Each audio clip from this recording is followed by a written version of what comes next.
Life felt like a luxurious dream, each whim effortlessly satisfied by the wealthy men, enchanted by my youthful charm and beauty.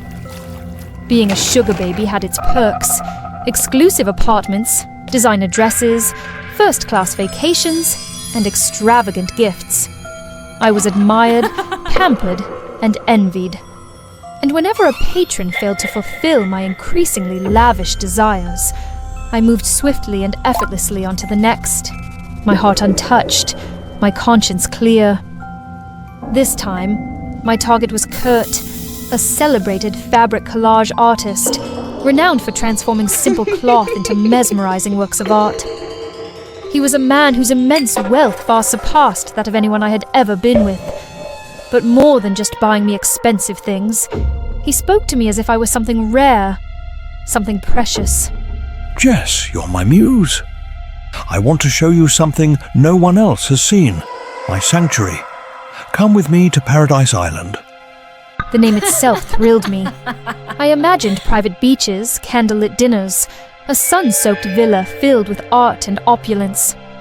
Giddy, I told my best friend about it that same night. Her reaction, however, was not what I expected. She asked, her voice hushed. Are you sure this is a good idea? I've heard weird things about Kurt. Girls who dated him before. They just disappeared, deleted their socials, cut off everyone. I laughed it off. Who wouldn't want to disappear from social media when they're actually living it up in some lavish mansion? Ignoring my best friend's warnings, I decided to go with Kurt. The yacht ride to the island filled me with anticipation. And when we finally arrived, I was left almost speechless. The lavish old mansion rose majestically from the lush greenery, like something pulled straight from a dream. It was beyond anything I had imagined. I didn't see the way Kurt watched me from behind, not with affection, but with something colder, more calculating. Inside, the mansion was filled with fabric portraits, hundreds of them, each one a depiction of a woman, crafted from layers of different textiles that somehow captured the unique beauty of every face. They looked startlingly lifelike. I had no idea what kind of fabric Kurt used, but it looked uncannily like real skin. Drawn by curiosity, I stepped closer to one of the pieces and instinctively reached out to touch it. Please don't. They're very special to me. I lowered my hand, offering a polite smile. They're stunning. They almost look real. That's because they are. I assumed he meant emotionally real, artistically compelling. I didn't question it. The first few days were bliss. Sunbathing, drinking wine on the terrace, long conversations about beauty and inspiration. But then, little things began to unsettle me. While swimming in the pool, I spotted an earring lying at the bottom, delicate, old-fashioned, and completely out of place. At night, I heard tapping on my window, and once when I pulled back the curtains, there was the faint imprint of a hand, smeared and ghostly, pressed against the glass. In the bathroom, the water sometimes ran black for a second before turning clear again. I told Kurt. He smiled calmly. Old plumbing, tropical animals. Nothing to worry about. But I was worried, more than worried. I wanted to leave. Just let me finish your portrait. One more day. Then I'll take you back. That night, I dreamed of a woman crawling toward me on all fours, her body twisted, her face missing. She whispered something that chilled me even in sleep. Get out! Before he gets you too! I woke up in a cold sweat and packed my bags. I didn't care about the painting or the promise of paradise anymore. I just wanted out. Everything felt terrifying. Nothing about this place was normal. As I crept through the darkened hallway, the portraits on the walls seemed different. Their eyes followed me. Their expressions, once serene, were now pleading. I paused in front of a new painting, one I hadn't seen before. The girl was young, beautiful, her mouth slightly parted like she wanted to scream. It smelled wrong, like rust and something sweet rotting underneath. I reached out despite myself. The canvas felt soft. A lock of real hair fluttered to the ground. The painted skin peeled at my touch, wet, red and warm. I screamed. Then Kurt was there. Where are you going, Jess? Your portrait isn't finished. I turned and ran. I slipped through the nearest door, not caring where it led.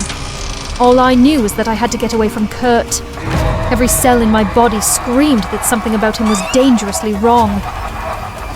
The room was littered with scraps of fabric, but they weren't just ordinary cloth. They had fallen from what was left of bodies. I looked down and saw her, a girl my age, her eyes wide open and unblinking. Her skin had been peeled away in strips, revealing raw muscle and exposed bone. Beside her, her hair was tied neatly in a ribbon, like a prop. Realization crashed over me, shattering every illusion I'd held dear. Kurt hadn't simply immortalized beauty on canvas. He trapped it cruelly within layers of paint, flesh, and agony. All those silent, beautiful girls, forever frozen, were now masterpieces on his walls. Kurt stepped into the room, holding a knife and a sewing needle.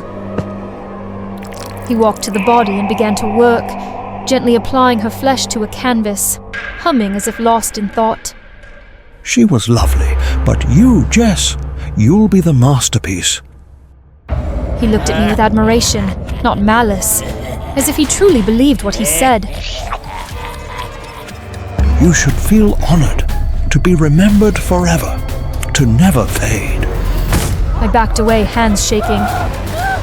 My scream rose and was swallowed by the thick, silent walls. No one knew I was here. No one would come looking. Paradise Island was a graveyard, and soon I'd be another face on the wall, watching, forever silent, forever pleading. Run. While you still can.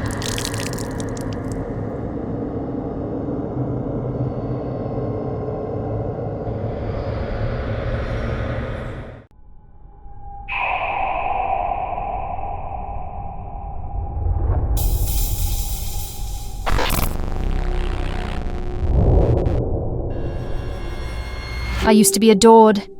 They called me a natural beauty, effortless, untouched, the golden standard. Cameras followed me. Brands begged for my face.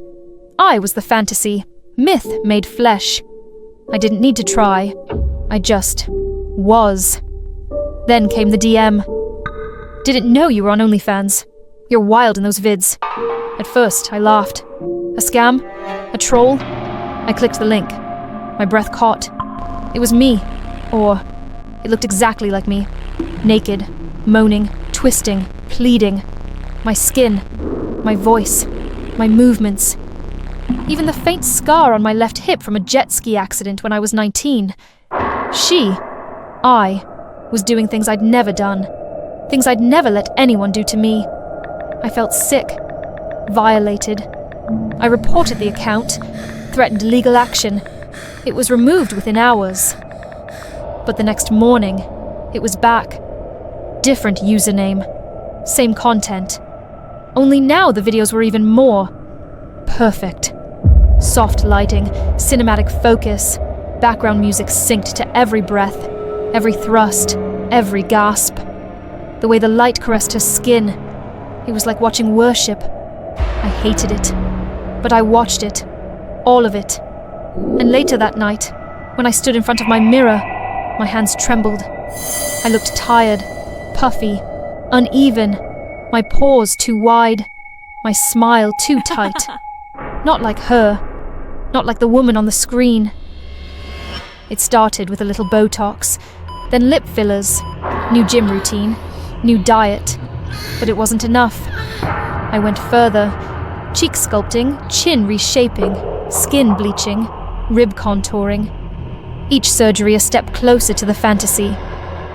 I told myself it was to stay competitive, but deep down, I knew what I was doing. I was rebuilding myself to become her. My agent noticed. She said my smile didn't move right, that something in my eyes had gone. Still. Friends stopped texting. The silence got loud. I deleted them all. I launched my own OnlyFans. I studied every movement from the fake videos. Every glance. Every moan. I bought the same sheer crimson robe. I even lit my bedroom to match the artificial glow of her scenes. But the views were abysmal. Her account, the fake, was pulling in hundreds of thousands. Mine, a few hundred, maybe. The comments burned more than any scalpel. Is this even the same person? This is why AI cannot compare to human. This one moves like wood. $3. Not worth. $3. I used to make $3 million per film. That's when something snapped. I watched her videos obsessively, mimicked every movement, tilted my chin until it ached, smiled until my jaw cramped. I stopped sleeping. I stopped eating. My thoughts began to stutter, like corrupted data. Sometimes I'd walk into a room and forget where I was. Other times I heard her voice, soft, inside my ears, inside my head. During a live stream one night it happened. My camera's phone feed froze, but the video kept going. She was there, smiling, tilting her head, winking. "You want to become like me?" She whispered. I screamed and threw the computer. Shards of glass bit into my feet, but she was still there, staring back from the black screen, blinking out of sync with me. She wasn't pretending anymore. Things got worse. Her face showed up everywhere. Paused commercials, glitching elevator screens, blinking on my smart fridge. People on the street would glance at me, then frown. One guy walked past me and muttered, "She's damn hot." But that wasn't me. I hired a hacker to trace the origin of the videos. When he returned, his face had lost all color. These files, they weren't uploaded. They originated from inside the server. No creation date, no owner. They just exist. He looked at me like I was insane. Then his expression changed. Condescending, amused. That's it? You dragged me all the way here just to show me your But tell me, did you use CGI or something? Because in real life, you're nowhere near as hot as in those videos. Something in me snapped. A fire surged behind my ribs. Rage, shame, and something worse. I wanted to prove him wrong, to prove I was better than the fake. Without thinking, I stood up, took off my coat and let it fall to the floor. Lace clung to my skin like second flesh. "Does that look fake to you?" I asked, voice low, shaky but defiant. He laughed, a short barking sound, disgusted. Seriously? That's your move? She's smoother. She doesn't try so hard. His eyes skimmed over me like I wasn't even real. At least the fake knows how to sell it. I slapped him, hard. He wiped the corner of his mouth, spat at my feet, and hissed through clenched teeth. Oh, try harder! Then he left, and I was alone with the screen again. One night, while I was practicing in front of the mirror, mimicking her expressions, her poses, trying to become her, she stepped out. Not a hallucination, not a dream. She walked out of the screen, barefoot, silent, smiling. She moved with a calm, uncanny grace, and stood before me like a reflection made flesh. She didn't attack. She didn't speak right away. She just looked at me, with a kind of pity, a knowing. Then she whispered, "You've been doing it wrong. Let me help." Her fingers touched my shoulders, adjusted my spine. She repositioned my hips, lifted my chin with one finger. Every movement was delicate, almost loving. She showed me how to breathe, slow, silky, seductive, how to smile like a secret sin, how to move like temptation made real. And for the first time, I didn't feel shame. I didn't feel fear. I felt seen. I felt right.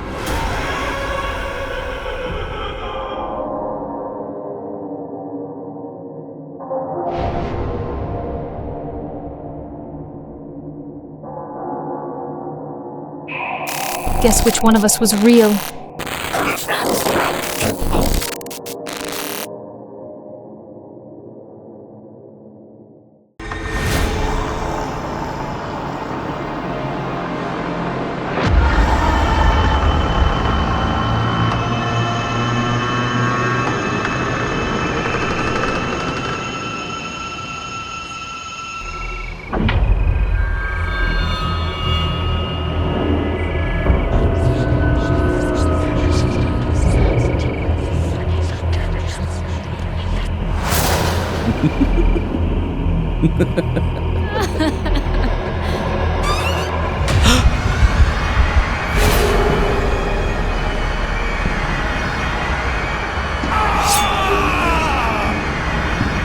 I woke up gasping, drenched in sweat, hands clutching my throat like I was choking.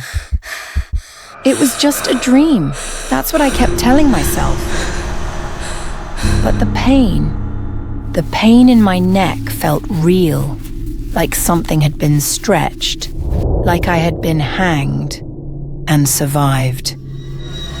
In the dream, my neck had stretched, impossibly long, like an eel gliding through the dark.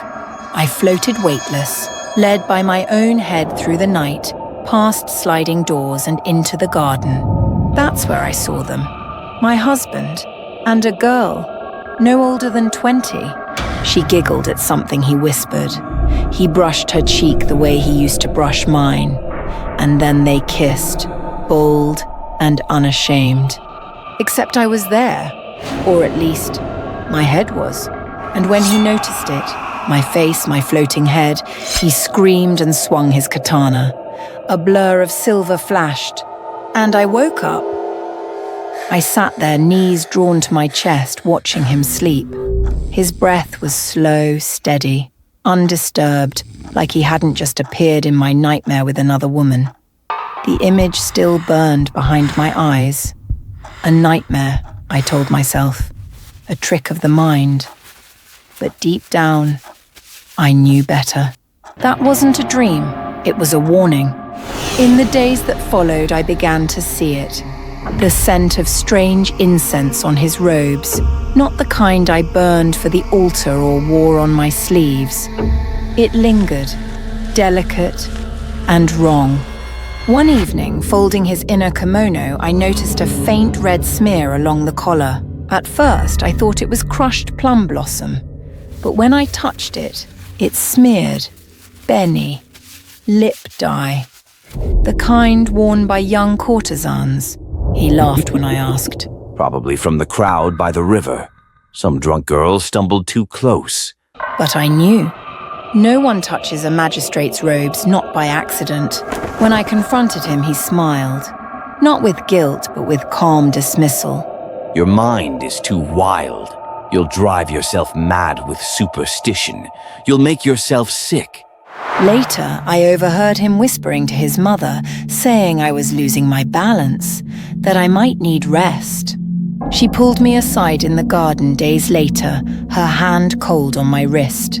You mustn't let jealousy consume you. Wear your crimson kimono again. Put on makeup the way he used to like. I wanted to scream. I wanted to tear my head from my shoulders and fling it at the wall. But I didn't. I bowed. I smiled. I poured tea like a good wife. And every night I dreamed of my neck growing longer, slithering through darkness, creeping toward truth. No one believed me. Not the other women at the market, not the shrine maiden I sought for advice. They all spun the same tale. that I was unstable, that I was unraveling, and he was the victim of a clingy, insecure wife. Then came the night. He was unusually tender. He brought me tea himself, said it was a calming blend from Kyoto. For your nerves. He smiled. I should have known. The taste was bitter, unfamiliar, but I drank it anyway, because I still wanted to believe him. I collapsed near the hallway, and from the corner of my fading vision, I saw him, standing over me, watching. Then, darkness. When I awoke, I couldn't move. My arms hung useless, my throat burned. From rope. He had strung me up from the ceiling beam. My body swayed gently, helplessly. I could hear him moving in the other room, opening jars, striking flint. The scent of lantern oil filled the air. He was setting the house on fire. The flames moved quickly, licking through the shoji walls, devouring everything we built. Smoke poured in, thick and choking. My lungs heaved, but the noose bit deeper. I should have died, but I didn't. Not yet. In that moment between fire and breath, I felt something rise in me. A pull, a pressure. My spine cracked, my throat expanded, my neck stretched. It didn't stop, longer and longer. Until my feet touched the floor again, though I still hung. Until the rope no longer choked me, only the memory of it. Drifting upward, my neck snaking through the fire like a silk banner of death. I slipped out of the burning frame, silent and weightless, into the cold night. Later, the neighbors whispered. They said they saw something rise from the fire. A woman's head, a twisting neck, a floating curse. They gave it a name, Rokurakubi. I became a breath beneath the door, a shadow above the futon, a nightmare woven into tatami. I whispered to unfaithful men. I curled my neck through their walls. I watched them shatter one by one. But the man I was looking for, he had vanished. Until that night, I found him in a new town, a new house, a new wife, pregnant. He still wore that smug, gentle face, the one he used when lying, when controlling. He had rebuilt his life. But I had not forgotten. That night, I slipped through the floorboards of their home. She lay asleep beside him, her belly full. He snored softly, unaware. I hovered above him, my neck stretched like a vine, my face inches from his. His eyes opened, and he screamed. He lunged for the katana beneath the futon, the same katana he once threatened me with in silence. He swung, steel met phantom flesh. My head fell to the tatami with a soft thud. Then it turned and smiled, because you cannot kill what you've already murdered. The woman stirred beside him. What's happening? My neck began to coil. Around his legs, his waist, his arms, his throat. It slithered tight and then it rotted. Flesh decayed on contact, black veins blooming beneath his skin. His body shuddered. The face on the floor, mine, began to crack. The eyes clouded, the skin peeled, the mouth opened.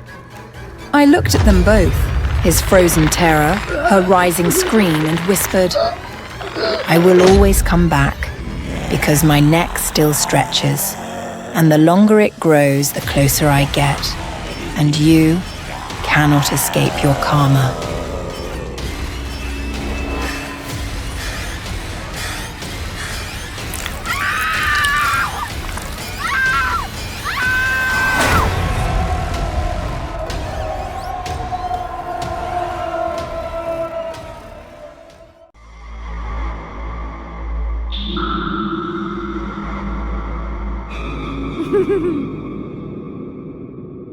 I never thought there was anything wrong with the way I loved him.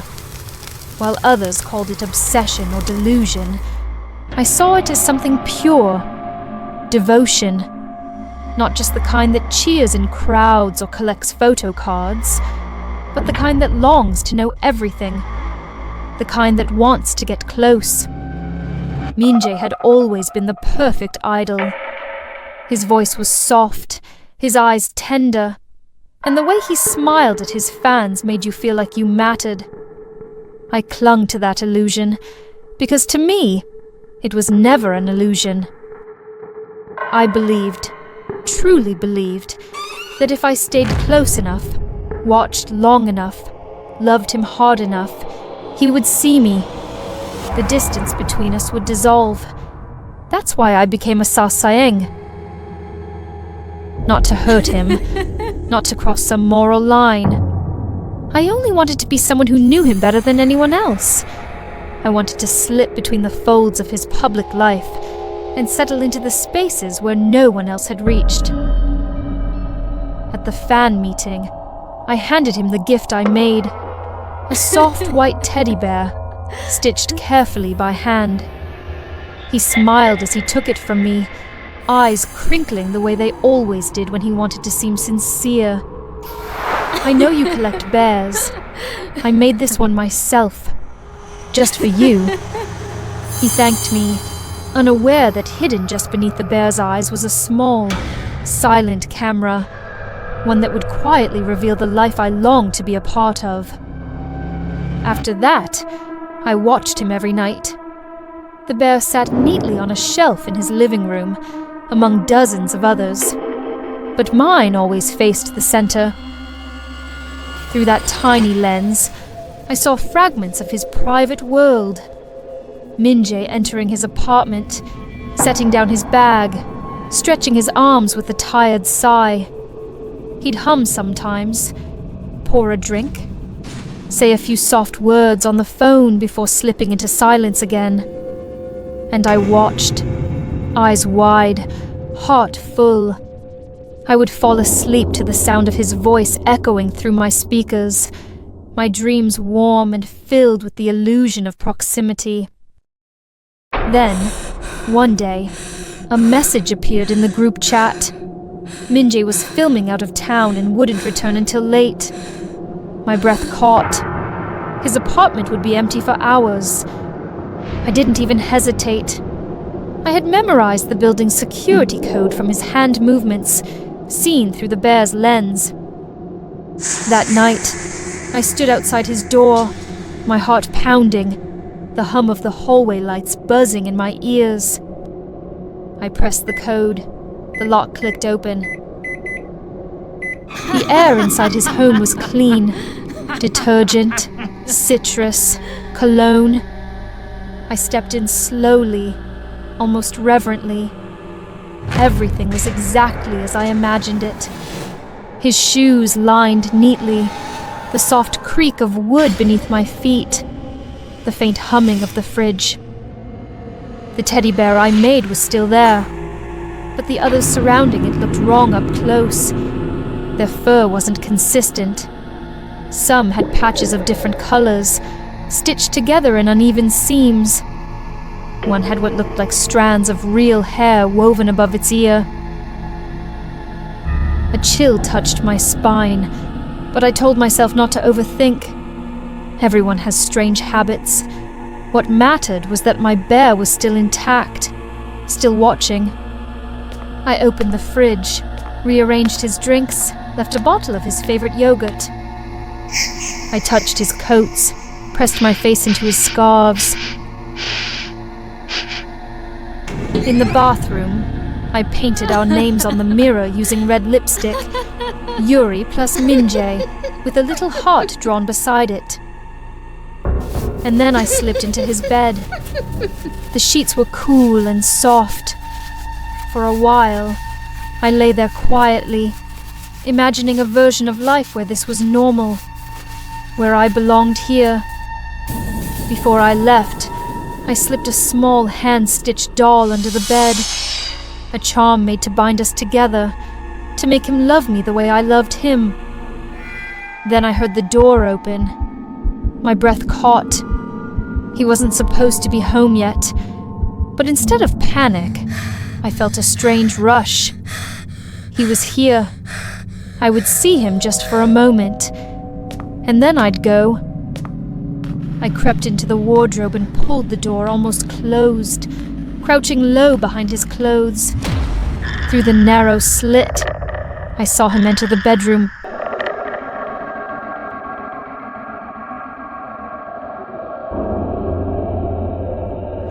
I felt my heart bloom. He liked it. He brought it with him.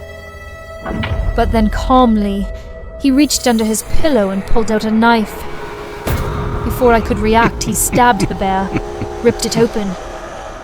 His fingers dug into the stuffing and pulled out the camera. He held it up to the light, studying it. Then he said, "You're the one who gave me this at the fan meeting, aren't you?" I froze. He poured himself a glass of wine, swirling it gently, and walked slowly across the room. "I've always known someone was watching. He said, eyes glancing toward the wardrobe. It's a lovely feeling, being desired like that." He walked straight to the wardrobe and pulled the door open. I didn't even get the chance to scream before everything slipped away, the world fading to black without a sound. When I woke, my arms and legs were bound to a metal chair. The room was cold and dim, the air thick with the stench of rot. I blinked slowly as my vision cleared, and then I saw them. Lining the shelves were teddy bears, but these weren't stitched from fabric. Their patchwork skin was unmistakably human, with strands of real hair still clinging to some of their heads. Blood had dried into the seams. The stitching was crude, careless. In front of me, a glass table held small parts, fingernails, teeth, clumps of hair, scraps of stained fabric. Folders were stacked beside them, each with photos of girls I recognized from online. Other fans like me, all of them missing. And then I heard his voice, soft and close behind me. Minjae stepped into the light, a scalpel glinting in his hand as he smiled gently, almost tenderly. Behind him, the wall was covered in Polaroids, Minjae smiling beside dozens of girls. But their eyes were empty, their faces lifeless. Blood-red hearts were drawn around some of them, crude and dripping. I screamed at him, called him a monster, told him he was fake. He only laughed. "The version of me you adored. That's just a character. Something the company built. But you wanted to know the real me. Isn't that why you watched?" He crouched down beside me and gently touched the cut on the back of my hand. Then slowly, he leaned in and licked the blood. And I finally understood. Minjae was never the one being watched. He wanted to be watched. He craved it. He fed off it. We weren't obsessed with him. He was obsessed with us. And now I was part of his collection. Forever. I had always been plain, forgettable, a shadow in the crowd. At 30, life had settled into a predictable routine. Wake up, work, go home, scroll mindlessly through my phone until I passed out. Somewhere along the way, I had faded into the background, lost in the monotony of my own existence. I needed change. I needed to stand out. That's when I found the ad. New age, new me, vibrant colors, salon-quality results. Right at home, easy to use, long-lasting, and ridiculously affordable. The images were captivating. People with electric blue, neon green, and fiery orange hair, looking confident and alive. Orange. That was it. That was what I needed. Bright, daring, impossible to ignore. The price was absurdly cheap, but the reviews were glowing. Besides, how hard could it be? I placed the order. The package arrived in 2 days, wrapped in flimsy plastic with a label that looked off.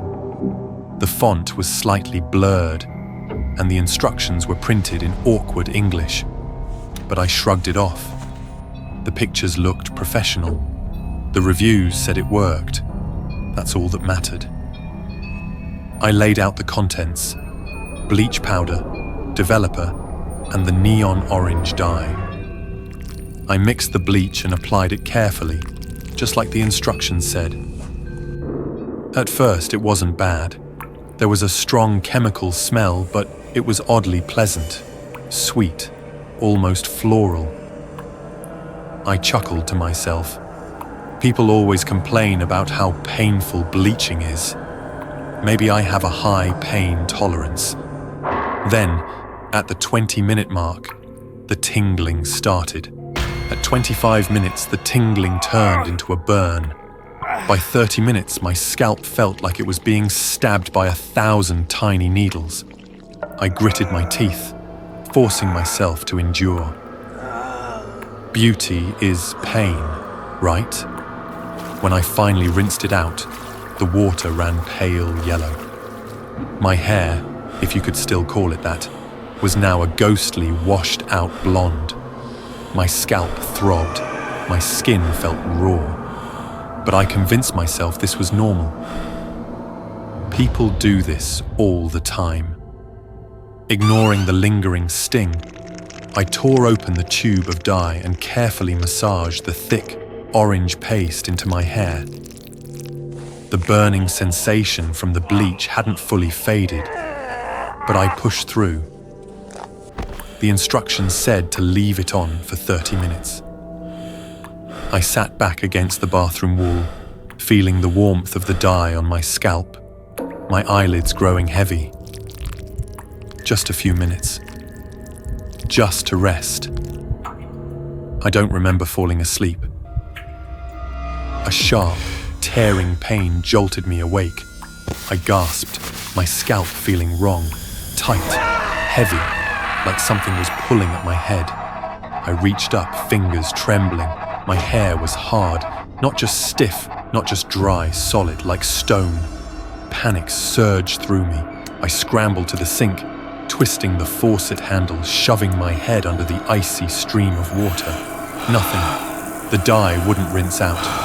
My hair remained stiff, frozen in place like a helmet of dried glue. I grabbed a comb and forced it through my strands. A sharp, blinding pain exploded in my skull. Something tore. I looked down. Not just hair. A piece of my scalp. A pinkish red chunk of flesh, still tangled with bright orange strands, clung to the teeth of the comb. I stared. My breath came in short, ragged gasps. I lifted my trembling hand to my head, feeling gaps, raw, wet, exposed patches of skin where hair should be. I screamed. Desperate, I clawed at my hair, trying to shake it loose. The pain was unbearable, but I couldn't stop. A sickening, wet rip. More flesh peeled away. The sink filled with pieces of me. Water swirled red and orange, clogging the drain. I stumbled back, panting, my vision swimming with dark spots. Then I saw myself in the mirror. My scalp was a patchwork of open wounds, raw and oozing. Blood dripped down my temples, pooling at my collar. The dye had seeped into my torn flesh, staining my exposed skin bright orange. I wasn't a man anymore. I was a thing, a grotesque, skinless thing with a melted, blood-drenched skull.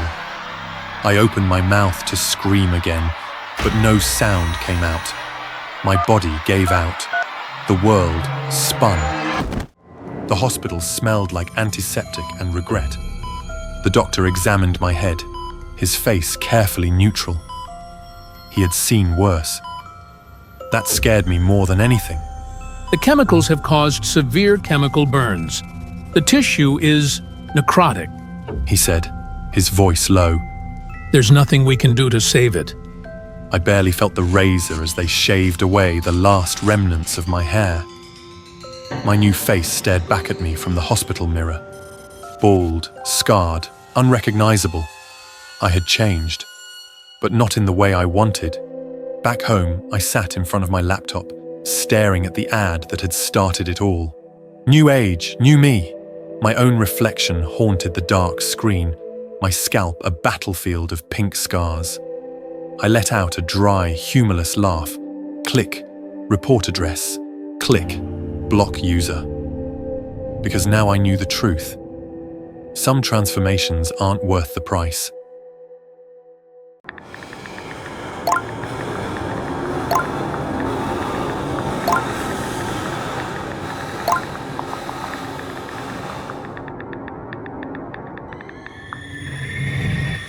They say positivity can be contagious, but I used to wonder if that was really true, or just something people said to make the darkness more bearable. Every morning, I'd wake up feeling like my body was falling apart, yet somehow I would still set up the ring light, adjust the frame, smile through the nausea, and press record. Even though I was fighting a serious illness, I always tried to tell my followers something soft, something hopeful like, let's make today a little lighter, even if it's just for a minute. Thousands of comments would flood in, pouring love over me like warm sunlight. You're a warrior. You made my day better. But not all of them. It was always the same one. The same blank account. No name, no face, no followers. Just a steady, unrelenting drip of cruelty. At first, I told myself to ignore it, but it clung to me like a shadow. What scared me most was how much this stranger knew. The kind of things I never posted. The chipped ceramic mug I used when my stomach turned. The medication I avoided even when I was desperate. I felt watched, like someone was peeling me open. I confided in Ed. He's been my best friend for years, the one who always picked up the phone at 3 a.m, who carried me when I couldn't walk. I told him everything. He didn't dismiss it. He just held me close and whispered, I've been there. I know what it does to your head. I know what it makes you feel, like you're never safe. His voice trembled, and for a moment, I saw something crack behind his eyes, something bare, something sharp. I didn't know when the thorns first broke the surface. Maybe it was the night she hit 1 million followers. Or maybe it started the day I realized people loved her for her pain, while I was just invisible in mine. I never meant to become that person. The comments were just a way to breathe, a small outlet. But each time I pressed send, something inside me twisted. It started with an itch, then a sting. It began with a single thorn pressing beneath the skin of my wrist, then another creeping upward, each one blooming out of rage. It wasn't jealousy, not at first. It was fury. When I was in school, I was severely cyberbullied, but no one ever noticed my cries for help. Why did she get love for breaking while I broke in silence? I convinced myself it was balance, that real friends should share everything, even the weight of pain no one else could see. If I had to carry it alone, then maybe she should feel a sliver of it too. But the thorns didn't stop. They crept farther each day, spreading across my shoulders, winding down my back like roots seeking a way out. Then it was my face. Not all at once, just small changes at first. Subtle grooves at the edges of my cheekbones. Fine lines slicing across my reflection like someone had etched fractures into porcelain. But I noticed. I felt every split as if my skin were being carved from the inside. And still, I kept going, kept typing, kept tearing into anyone who dared to be happy, to be seen, to be loved. Especially Rose. Then one day she came over. She hugged me and sobbed, trembling in my arms. But then she flinched, jerked back with a gasp. She said I hurt her, that my skin felt like needles. Did Rose sense that something was off about me? Overwhelmed and unsure of what to say, I came up with an excuse to quickly step outside, just to avoid facing her. As Ed hurried out the door, he left his phone behind. It buzzed on the table next to me, a new notification lighting up the screen. It was that account, the same anonymous profile that had been tearing me apart with cruel, relentless comments. Maybe this was the answer I'd been afraid to face. Maybe I finally knew who had been hurting me all this time. Why would he do this? He told me he had been a victim too. He knew what that pain felt like. So why would someone who once bled turn around and make someone else bleed? I stood up and quietly left the room, my heart heavy with a storm of disbelief, betrayal, and bitterness. That night, I recorded one final video. I looked straight into the camera and said, "Words, once spoken, can cut deeper than any blade. But I know who you are, and I won't let you keep hiding behind a screen anymore." When I got home, Rose was gone. That night, I lost control. I typed until my fingers bled. Dozens of comments, rabid and cruel. Not just at Rose, but at anyone. Anyone with light in their voice. The thorns tore through my skin, no longer content to stay beneath. They bloomed outward, ripping through my back, my arms, my chest like twisted roots bursting from concrete. I screamed, I split. I could feel something monstrous rising inside me.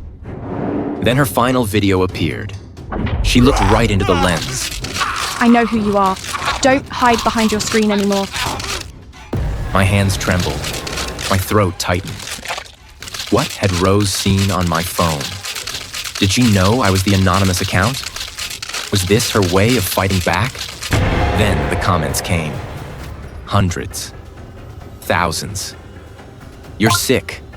You're the monster. You destroyed her. I tried to fight back, but every word I typed summoned more thorns. They erupted across my arms, my throat, my legs. My skin peeled apart. And then, the mouths came. Grotesque little mouths, blooming from the base of each thorn, sprouting across my chest, my shoulders, my hands. And they began to whisper, repeating every cruel word I had ever written. They whispered the same words I'd once spat at others. The room echoed with them. I wanted to scream, but I couldn't, because now I understood. The hatred I'd hurled at others was the very thing that was tearing me apart.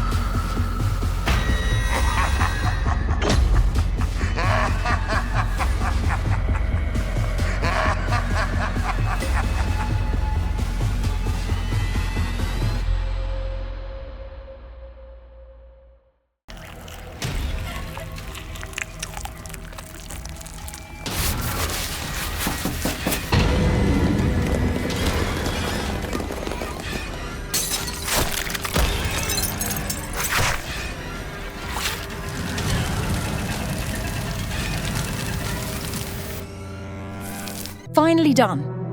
Now this old house is ready to welcome its new owner. Hopefully the new tenant won't get too attached to it. I'm Susan, a real estate agent, but all the houses I deal with are old properties rumored to be haunted. Why?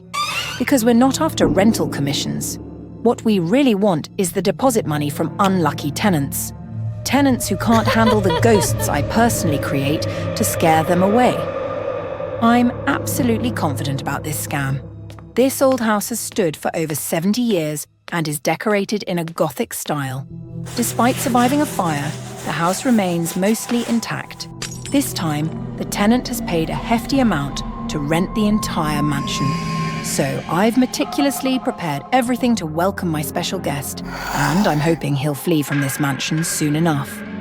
My client this time was a man named Paul. He was pretty young, but his way of dressing was, well, a bit odd.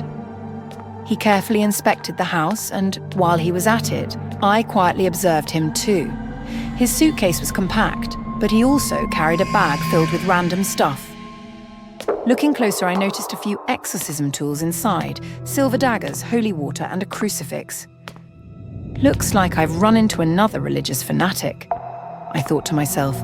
Paul suddenly asked, Are you Christian too? That rosary you're wearing looks quite special. I was caught off guard but quickly brushed it off. Yeah, my family's Christian. My aunt's even a nun. I glanced at the rosary and explained, it's a gift from her. But honestly, I just wear it as an accessory. Paul agreed to sign the rental contract on the spot. I smirked inwardly. Looks like this deal is going to be a smooth one. Before Paul moved in, I secretly installed hidden cameras around the house to monitor his every move and plan my scare tactics. Watching Paul sleep soundly, I smiled with excitement and began my first night of work. A terrifying scream startled Paul awake, making him look anxiously towards the window. At that moment, I vaguely saw his eyes light up. The window had handprints made of glowing water, a bit of red light, and a horrifying scream from the Bluetooth speaker, creating a spooky scene. I eagerly waited for Paul's reaction, but he seemed unfazed and went back to sleep. Looks like I underestimated him, but no worries, the fun is just beginning. The next day, I printed a picture of a human head, put it in a jar, and placed it in the fridge. I sat in front of my computer anxiously waiting for Paul's reaction, but Paul didn't seem scared at all. He looked straight into the camera and bluntly exposed my prank. I also tied a fake ghost made of white cloth to a string, making it fly in the hallway. Watching Paul's reaction, I couldn't help but suspect he was expecting something truly scary to appear. But whatever the reason, one thing is certain. He has no intention of leaving anytime soon. And I won't give up that easily either. This time, I decided to scare Paul myself.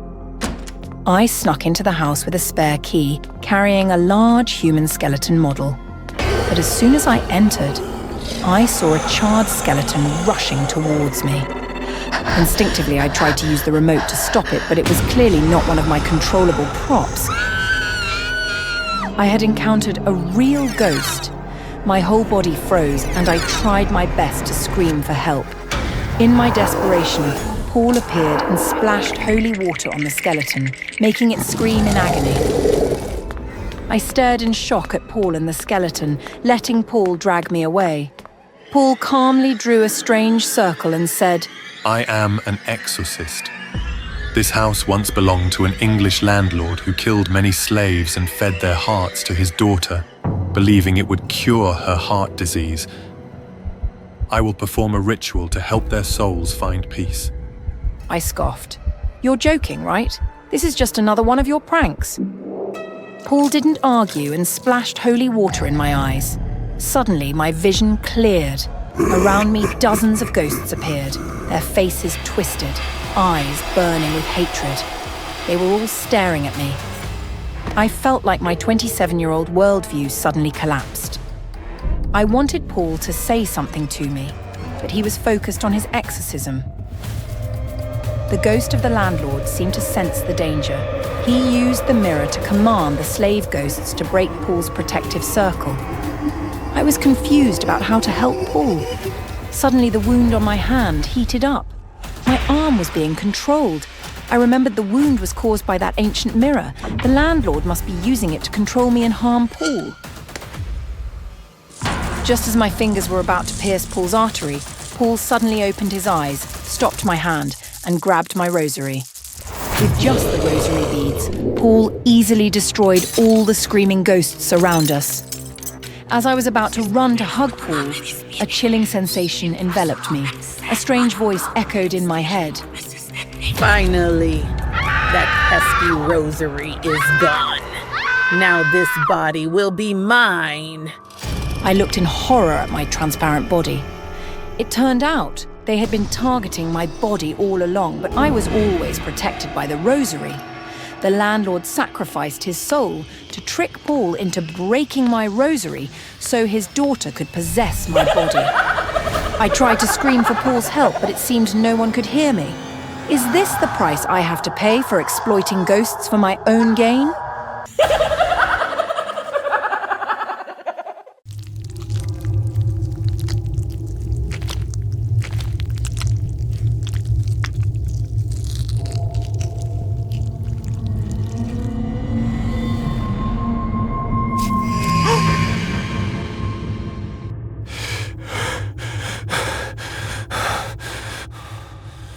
I can't remember how many times I've had this dream, but the fear and helplessness still make my heart ache.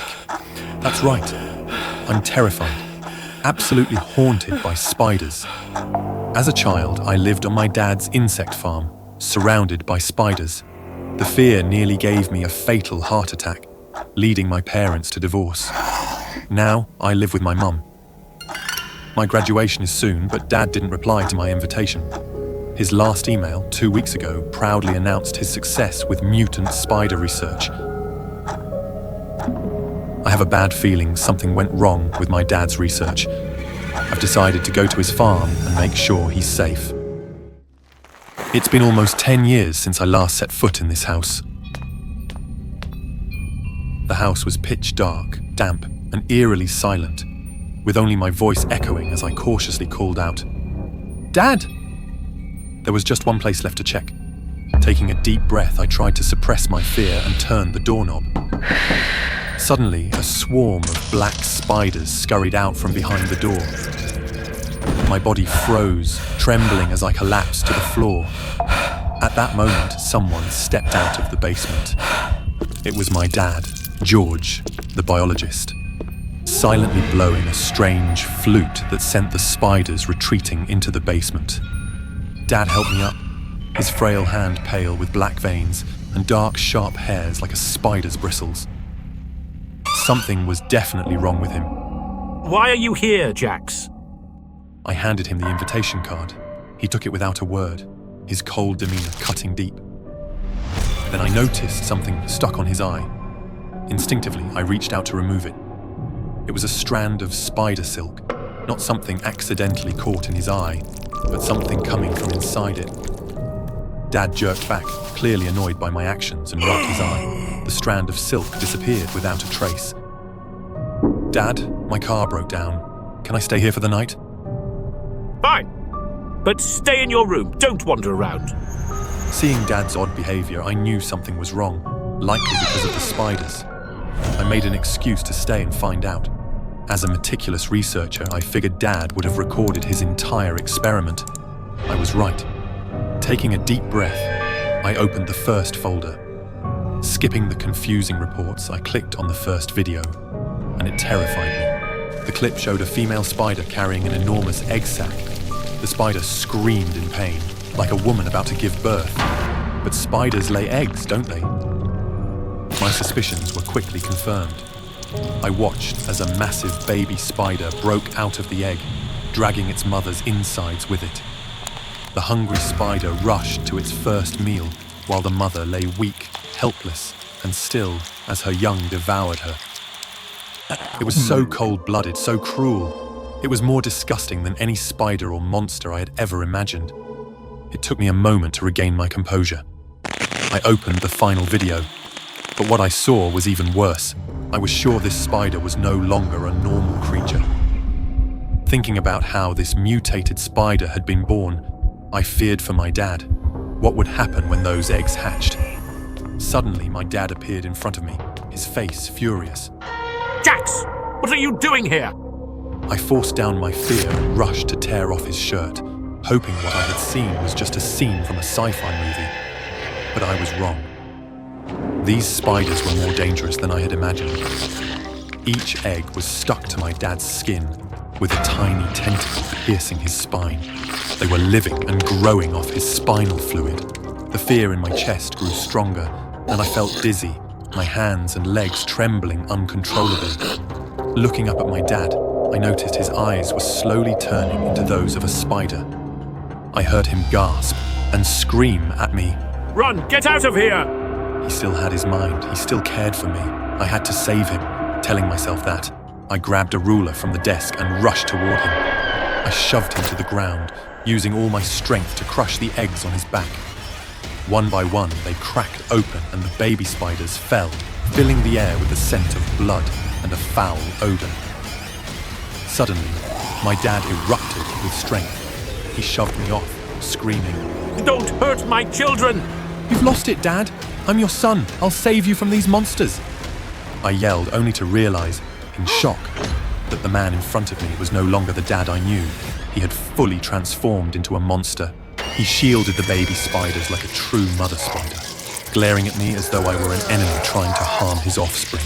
The look in his eyes caused me pain and despair. What could I do to save him? But it was too late.